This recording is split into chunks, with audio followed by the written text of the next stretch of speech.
Bapak, Ibu, dan saudara yang dikasihi Tuhan, kesempatan untuk melayani tidak selalu dianggap sebagai kesempatan emas. Banyak orang berusaha untuk menolak kesempatan itu dengan berbagai macam alasan. Sebetulnya mengapa kita melayani? Melayani karena kita menghayati seluruh karya keselamatan Allah yang kita telah terima. Kita dapat melayani karena Allah terlebih dahulu berkarya menyelamatkan kita dan Ia melayani kita. Maka kita mengungkapkan syukur kita dalam pelayanan yang kita lakukan.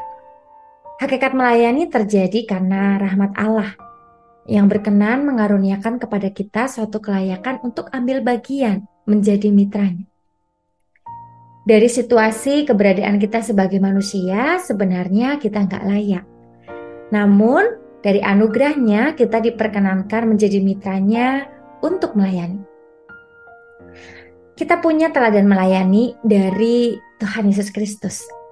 Sungguh menarik karena dalam konteks pelayanan yang dikerjakan oleh Tuhan Yesus, Ia terus memberi diri dan juga menyatakan karya pelayanannya dalam sepanjang kehidupannya.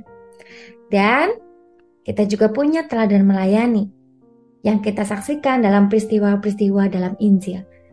Sungguh menarik karena dalam konteks Injil Yohanes, kematian dan kebangkitan Yesus dihimpit oleh dua peristiwa tentang Yesus yang melayani.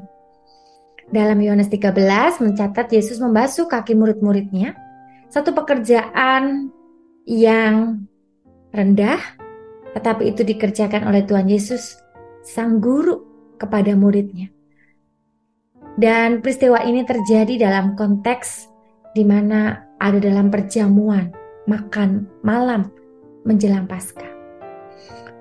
Yang kedua dalam Yohanes pasal 21 mencatat Yesus menolong para murid memperoleh makanan, lalu kemudian menyatakan karyanya hingga makanan itu boleh dibagikan bagi mereka.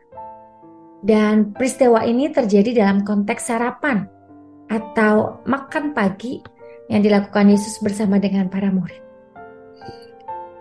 Bapak, Ibu, dan saudara yang dikasihi Tuhan, kita punya teladan melayani di dalam Tuhan Yesus Kristus. Lalu bagaimana mestinya kita melayani? Mari kita melayani dalam kerendahan hati. Dan mari kita melayani dengan apa yang kita miliki.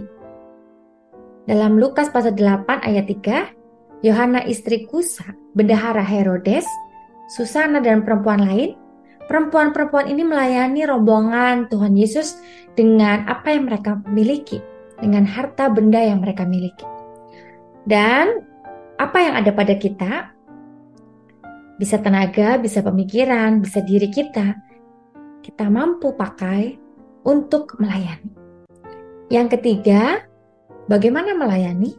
Mari mengusahakan yang terbaik untuk melayani Tuhan.